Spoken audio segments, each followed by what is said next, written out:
Hey, what's going on, everybody? It's Nick from Rightly Dividing the Word of Truth. And I got to give you a bit of a complicated setup for how we got to this video that I'm recording right now. So here's how it went down. I was watching a couple of live streams that JP the Uncut, his humble servant, and the Christian King did in response to a couple of live streams that Sam Shamoon and King Sylv did. Now, in the course of JP's live streams, a young man named Edgar came up, and Edgar brought to him some evidence for the intercession of the saints.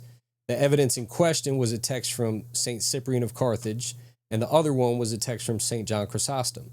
Now, JP and his panel, they read these texts. They concluded that they don't say what Edgar claimed they said, and they told him to come back and try again. Well, I made a live stream because I thought that their readings of these texts were bad readings. So I went through them and I showed what I thought to be the proper interpretation, and they do actually support Edgar's point. Be that as it may, JP did a response stream. Now, the beginning of JP's response was dedicated to some comments that somebody had said to him in my live chat. He was very offended, so he took the first, I think, 40 to 45 minutes to address that. I was actually on the panel for that one. When I dropped off, they started reviewing my stream, and I was there for the section on Luke 15, and I was debating back and forth with them in the live chat. And then I was there for the beginning of their examination of something that I said about Revelation chapter 6, verses 9 through 11. Now, I take Revelation 6, 9 through 11 to be the martyrs in heaven crying out for vengeance, not only for their blood, but also for the blood of those who will be slain in the tribulation. Now, they disagreed with that. They worked through the text and they said, this is a stretch. I think it was called propaganda at a certain point.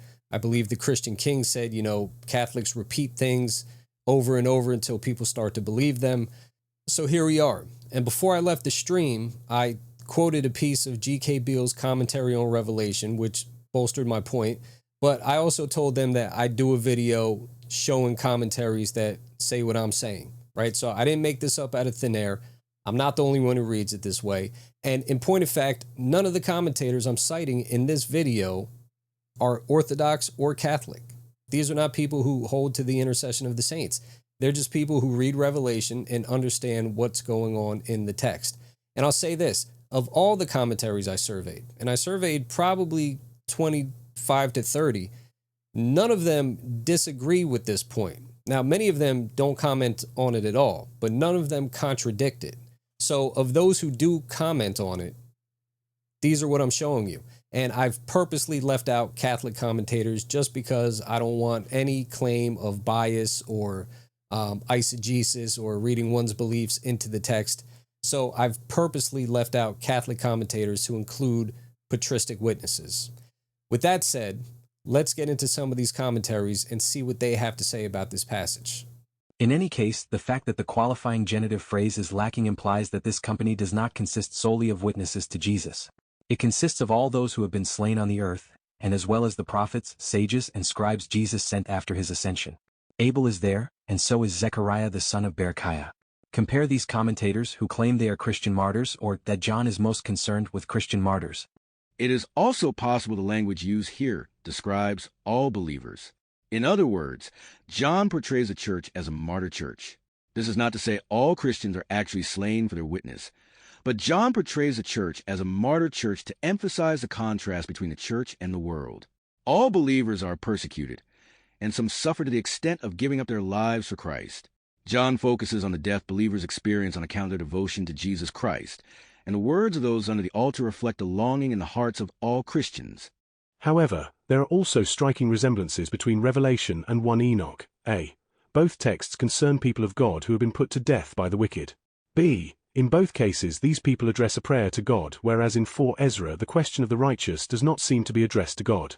C. The prayer is for God's justice in avenging their blood. We could add that, although the answer to the prayer is postponed in the immediate context in Revelation, it occurs in response to the prayers of the saints in 8:3-5, following the completion of the number of the righteous in chapter 7, as it does in 1 Enoch 47:3-4. Nevertheless, such a vengeful attitude on the part of Christians begs for explanation. Several considerations should be kept in mind. First, it should be noted that the martyrs' cry for revenge is not on their own behalf, because they have already been killed. Their cry is on behalf of those who might be persecuted in the future. They are asking God to intervene for others. But the souls of the martyrs are restless. They rightly harbor a sense of outrage toward their persecutors. Who would not be outraged?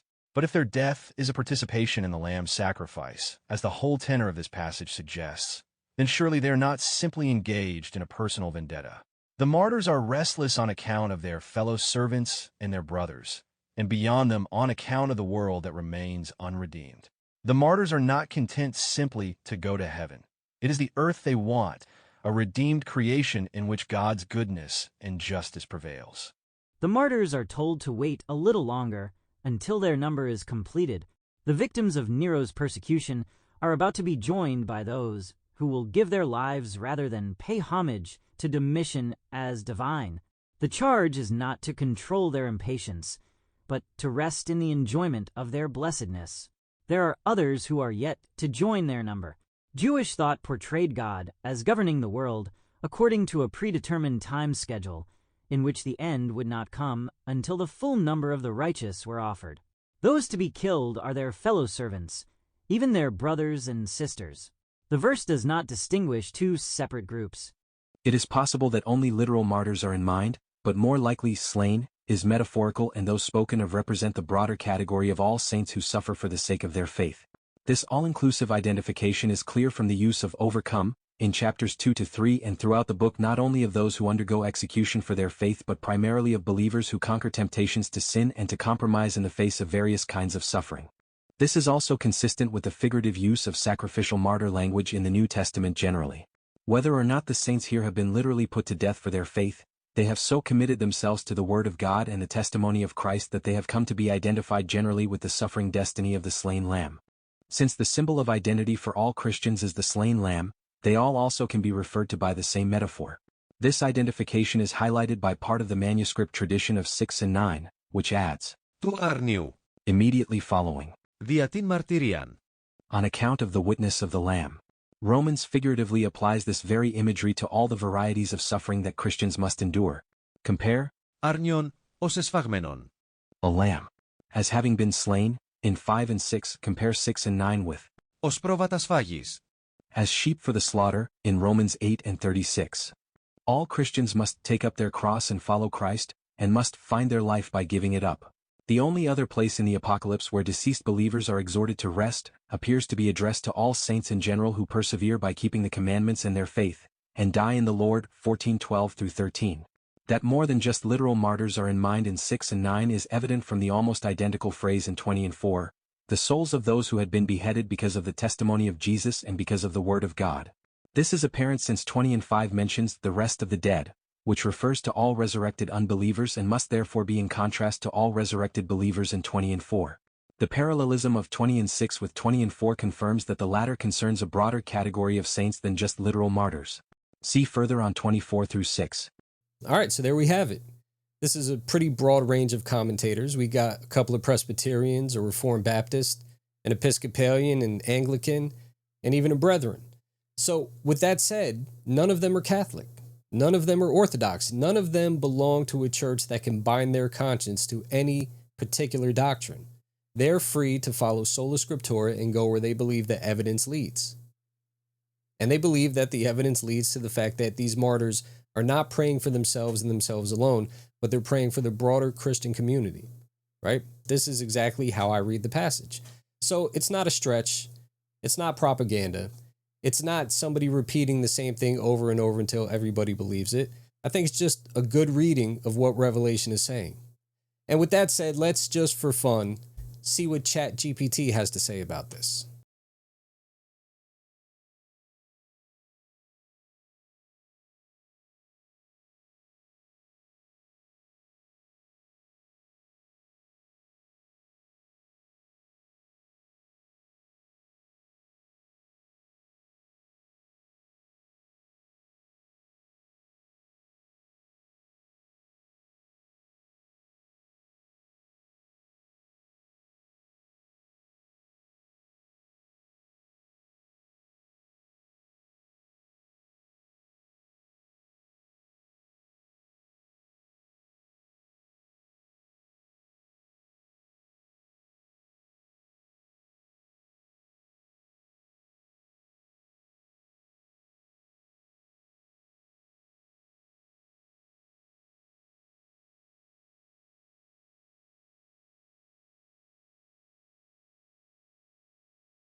So look at that. Even ChatGPT agrees. This is a passage in which these martyrs are praying not only for themselves, but for the broader community. With that said, I hope you found this video helpful. Don't forget to like, share, and subscribe, and I'll catch you in the next one. God bless.